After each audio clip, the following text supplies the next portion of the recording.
Hello dear friend, this is Ashish Charles. Today we are going to discuss General Organic Chemistry GOC net previous year question and it's solution.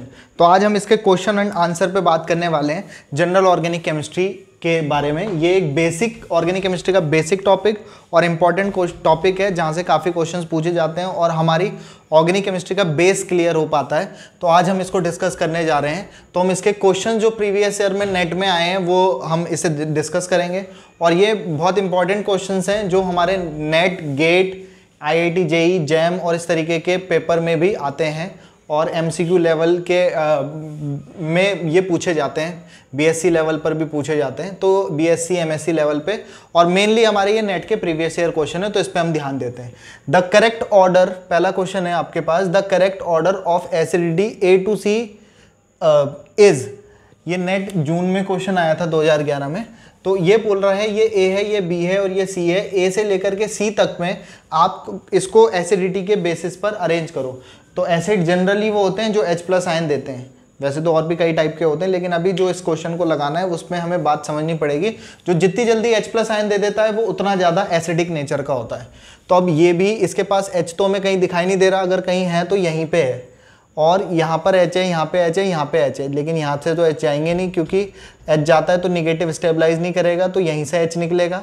और यहाँ पर एक hydrogen, यहाँ पे understood है कि यहाँ पर भी एक हाइड्रोजन है, तो यहाँ से H जाने वाला है। तो अगर यहाँ से H+ आयन जाएगा तो यहाँ पे कैसा चार्ज आ जाएगा? अगर यहाँ से जो H है वो हट जाएगा तो जो इन तीनों में से जितनी जल्दी H+ आयन निकालेगा वो उतना ज़्यादा एसिडिक हो जाएगा। तो यहाँ पर जब H+ चला जाएगा तो ये कार्बन आयन बनेगा और ये भी अगर H+ चला जाएगा जिस समय, फिर ये निगेटिव बनेगा और यहाँ से H+ आयन चला जाएगा तो ये निगेटिव बन जाएगा। तो हमें ये देखना पड़ेगा इनमें से सबसे ज़्यादा स्टेबलाइज कौन हो रहा है। तो अगर हम B वाले को देखें तो ये आपके पास 1 2 3 4 पाई इलेक्ट्रॉन आए हैं, 4 पाई इलेक्ट्रॉन है। तो ये 4n, हकल रूल के 4n पाई इलेक्ट्रॉन सिस्टम को सेटिस्फाइड करेगा। 1 2 3 4, 4 1 जा 4, तो ये 4n सिस्टम को सेटिस्फाइड करता है एरोमेटिसिटी से। तो ये आपका एंटी एरोमेटिक है, तो एंटी एरोमेटिक कंपाउंड है। जबकि ये 1 2 3 4 5 6, 1 2 3 4 5 6 इलेक्ट्रॉन इसके पास है, तो ये दोनों के दोनों एरोमेटिक नेचर के हैं। तो एंटी एरोमेटिक, एरोमेटिक सबसे ज़्यादा स्टेबल, एंटी एरोमेटिक सबसे लीस्ट स्टेबल होते हैं। तो अभी हमें कुछ समझ में आए या ना आए, वैसे तो इसमें 4 ऑप्शंस भी दिए हैं लेकिन मैंने ऑप्शन नहीं बताए, हम सीधे क्वेश्चन समझेंगे, सॉल्व करेंगे उसको। तो अभी हमें पता है ये भी एरोमेटिक है और ये भी एरोमेटिक नेचर का है।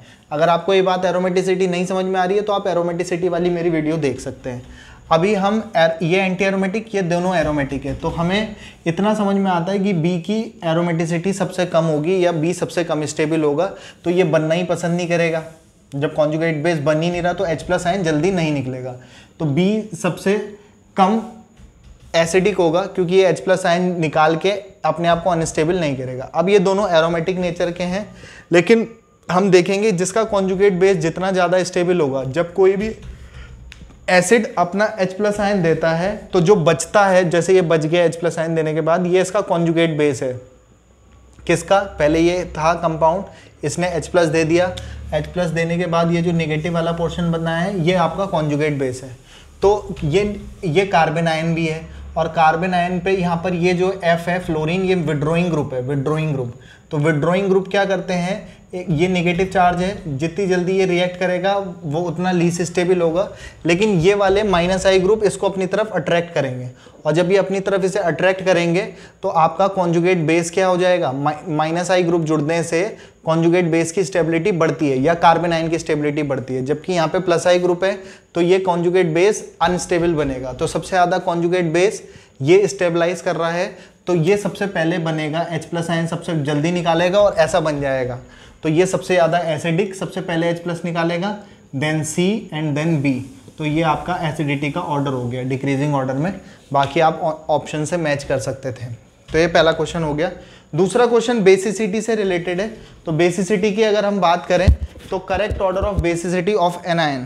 तो एनायन की बेसिसिटी, आप क्वेश्चन को ध्यान से देखें तो एनायन की बेसिसिटी को अगर हम देखें तो इसमें 1 2 3 ऑप्शंस हैं। तो अगर हम यहाँ देखें, ये भी निगेटिव, ये भी निगेटिव, निगेटिव, सब जिनके पास भी नेगेटिव होता है, लोन पेयर इलेक्ट्रॉन होते हैं, वो लुईस के अकॉर्डिंग लुईस बेस होते हैं। तो ये तीनों के तीनों सभी बेस हैं, लेकिन आपको ये बताना है सबसे ज़्यादा बेसिक कौन है। अब आपको यहाँ पर एक ट्रिकी वे में, मतलब देखो एसिडिटी बेसिसिटी के कई सारे लॉजिक समझाए जाते हैं, लेकिन सबकी बातें बकवास जैसी होती हैं, क्योंकि एसिडिटी बेसिसिटी का जो मेन पर्पस है डिफाइन करने का, वो Ka Kb dissociation constant of acid और डिसोसिएशन कांस्टेंट ऑफ बेस के रिस्पेक्ट में देखा जाता है, लेकिन सबकी वैल्यूज़ को याद रखना पॉसिबल नहीं होता। तो बस समझाने के लिए जहाँ पर जिस क्वेश्चन को जैसे समझा दिया जाए, बस वो सिर्फ समझाने के लिए अपनी तरफ से लॉजिक्स बना करके आपको थोप दिए जाते हैं यहाँ पर। तो हमें लॉजिक पे जाना होगा, पर जिन क्वेश्चन पे लॉजिक लगेंगे हम उन पे करेंगे, अदरवाइज हम इन्हें सिंपली भी समझने की कोशिश करेंगे। फिलहाल हमें पता है कि ये फिनॉक्साइड आयन है, अगर ये नहीं होता तो फिनॉल होता, फिनॉल ने H+ दिया तब ये बेस बना हुआ है। वो बोल रहा है सबसे ज़्यादा बेसिक कौन है, एसिडिटी नहीं बेसिसिटी, जो जितनी जल्दी अपने लोन पेयर को डोनेट कर देगा वो उतना ज़्यादा बेसिक। अब क्योंकि ये -I ग्रुप है, ये -I ग्रुप है और ये भी -I ग्रुप है, तो -I ग्रुप क्या करता है, विड्रॉइंग ग्रुप होता है, खींचता है, तो ये लोन पेयर को डोनेट नहीं करने देगा। ये तो तीनों में ही कॉमन है। अब जब ये तीनों में कॉमन है तो मैं इस बात से भी डिफ्रेंशिएट नहीं कर सकता कि इसमें ये ग्रुप है, ये ग्रुप है, ये ग्रुप है। बस डिफरेंस है तो ऑर्थो पोजीशन पे लगा हुआ है, ये मेटा पोजीशन पे और ये पैरा पोजीशन पे। तो क्या होता है कि मेटा पोजीशन का जो इफेक्ट होता है वो सबसे लीस्ट होता है ऑर्थो और पैरा के कंपैरिजन में, क्योंकि ये एक ortho para directing group type वाला कंपाउंड है। तो ऑर्थो पैरा पोजीशन का इफेक्ट ज़्यादा होता है मेटा के कंपैरिजन में। तो ये अपना सबसे कम इफेक्ट शो कर रहा होगा मेटा पोजीशन पे। इसका काम क्या था, विड्रॉ करने का, बेस की बेसिसिटी को कम करने का। -I ग्रुप जुड़ने से बेसिसिटी कम हो जाती है, तो ये कम कर रहा है और ये अपना इफेक्ट सबसे कम कर रहा है, तो बेसिसिटी कम करता है। तो इन दोनों में तो बेसिसिटी ज़्यादा होगी, लेकिन इसमें बेसिसिटी कम होगी, मतलब इसका इफेक्ट सबसे कम होगा। तो -I ग्रुप जुड़ने से बेसिसिटी कम होती है, और यहाँ पर बेसिसिटी इस वाले की, क्योंकि इसका इफेक्ट सबसे कम होता है तो मेटा पोजीशन का, इसलिए इन तीनों के कंपैरिजन में सेकंड वाले की बेसिसिटी सबसे ज़्यादा होगी। अब बात आती है इन दोनों पोजीशन में, तो ऑर्थो और अगर हम इसमें देखें, ऑर्थो और पैरा पोजीशन वाले में देखें, तो इसमें आपके पास पैरा पोजीशन ज़्यादा इफेक्टिव होता है। तो पैरा पोजीशन अगर ज़्यादा इफेक्टिव होता है तो पैरा पोजीशन -I ग्रुप था, बेसिसिटी को क्या करेगा, ये कम करेगा। तो थर्ड वाले की बेसिसिटी क्या होनी चाहिए थी, सबसे कम, और फर्स्ट वाले की उससे ज़्यादा, और सेकंड वाले की सबसे ज़्यादा होनी चाहिए थी। तो इस तरीके से हम इसे कर लेते, लेकिन आंसर ये यहाँ नहीं लग रहा, क्योंकि आपके पास लॉजिक यहाँ पर फेल कर जा रहा है। या तो इसे एक्सेप्शनल एग्जांपल समझें, या दूसरे तरीके से इसे ऐसे समझाया जाता है इन दोनों के केस में। ये तो क्लियर है सेकंड वाला, इन दोनों में अगर हम समझें तो डिस्टेंस फार्मूले के बेसिस पे बोलें तो आपके पास ये, क्योंकि इसके पास में है तो ये ज़्यादा इफेक्ट शो करेगा, और ये ज़्यादा इफेक्ट शो करेगा तो ये बेसिसिटी को कम कर देगा, और ये दूर है तो बेसिसिटी को कम नहीं करेगा, मतलब सबसे कम ये करेगा।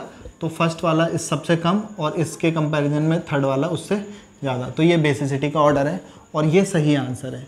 ऑल्दो बहुत सारे टीचर्स इसे बस डिस्टेंस फॉर्मूले के आधार पर बता देते हैं, पर एक्चुअली में ये सब लॉजिक बकवास है। रियलिटी वो होती है जो रियल में है। किसी बड़े अधिकारी के कह देने से अज्ञान सत्य नहीं हो जाता। इस जीवन में सत्य ही सबसे बड़ा अधिकार रखता है, इस बात को हमेशा ध्यान रखें। तो एक्चुअली में हमारे किसी रूल की वजह से चीज़ें ऐसी हैं, ऐसा नहीं है, चीज़ें वैसी हैं, इसलिए रूल्स इस तरीके से हैं। फिलहाल यहाँ पर आप डिस्टेंस फॉर्मूले के बेसिस पर, या आप इस क्वेश्चन को याद रख सकते हैं सीधे सीधे, फालतू हम लॉजिक और अपने उसमें सिरदर्दी नहीं करेंगे। अब हम बात करते हैं तीसरे क्वेश्चन की। Consider the statement about the following structure X and Y. तो आपके पास एक स्ट्रक्चर एक्स है, एक स्ट्रक्चर वाई है। आपको इनमें ये 4 ऑप्शन दिए हैं, ऑप्शन नहीं है एक्चुअली, ये ऑप्शन इसके बाद 4 दिए हैं, क्योंकि ये मल्टीपल चॉइस है। उसमें ये बोला है ए और B, A C, A D या ए बी सी, कौन कौन से सही हैं, आपको वो सिलेक्ट करने हैं। तो एक्चुअली मैं इसे थोड़ा खोल के दिखा दूँ तो आप जानते हो ये साइनाइड है, और ये इस तरीके से होता है। इसके पास लोन पेयर है, इसके पास लोन पेयर है। एक्स और वाई क्या रेजोनेटिंग स्ट्रक्चर है, ये एक्स स्ट्रक्चर है, ये वाई है। तो ये आपके रेजोनेटिंग स्ट्रक्चर होने के लिए कॉन्जुगेशन प्रेजेंट होना चाहिए मॉलिक्यूल में, जो इसमें नहीं है। यहाँ पर भी कॉन्जुगेशन नहीं है, क्योंकि कंटिन्यूसली डबल बॉन्ड चल रहे हैं। अगर आपको ये नहीं समझ में आता, मेरे रेजोनेंस वाली वीडियो जा करके देख सकते हैं, क्योंकि हम टॉपिक्स नहीं पढ़ा रहे हैं, हम क्वेश्चंस लगा रहे हैं।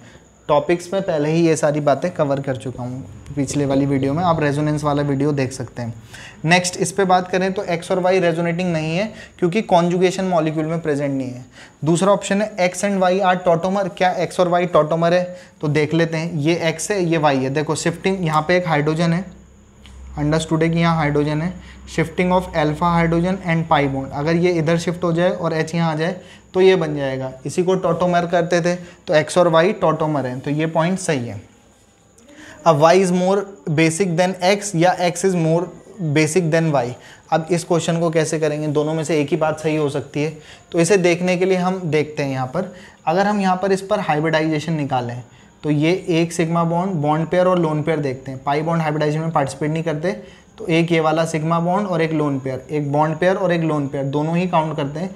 तो सिंपली याद रखने के लिए दो बॉन्ड पेयर हैं, मतलब एक बॉन्ड पेयर एक लोन पेयर है, तो एस पी कौन सा हाइब्रिडाइजेशन आ गया? S P. अगर हम यहाँ देखें तो एक सिग्मा, दूसरा सिग्मा और तीसरा ये लोन पेयर वाला, 1 2 3 एस पी 1 पी 2, तो कौन सा हाइब्रिडाइजेशन है यहाँ? एस पी 2 हाइब्रिडाइजेशन है। तो यहाँ पर sp हाइब्रिडाइजेशन और यहाँ sp2 हाइब्रिडाइजेशन, इससे कैसे डिफ्रेंशिएट करेंगे?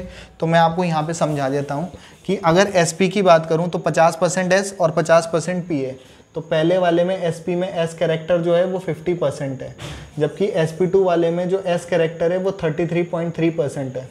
तो s कैरेक्टर जो होता है वो एसिडिटी के डायरेक्टली प्रोपोर्शनल और आपका बेसिसिटी के इन्वर्सली प्रोपोर्शनल होता है, दिखाई दे रहा होगा आपको। तो एस कैरेक्टर जितना ज़्यादा होगा बेसिसिटी उतनी कम होगी, तो एस कैरेक्टर ज़्यादा किस में है? एसपी वाले में, तो बेसिसिटी कम होगी। तो बेसिसिटी इन दोनों में से किसकी कम होगी? एक्स वाले की, तो वाई मोर बेसिक होगा देन एक्स। तो ये मल्टीपल चॉइस का क्वेश्चन था, ऑप्शन 4 ऑप्शंस थे, ऑप्शन मैंने नहीं लिखे, तो ऑप्शन में आपका कौन सा हो गया? B and C is the answer, correct answer. तो होप आपको ये 3 क्वेश्चन समझ में आए होंगे। अभी हम इसमें आगे बढ़ते हैं, तब तक आप लोग इसका स्क्रीनशॉट ले लें और फिर हम आगे बात करते हैं।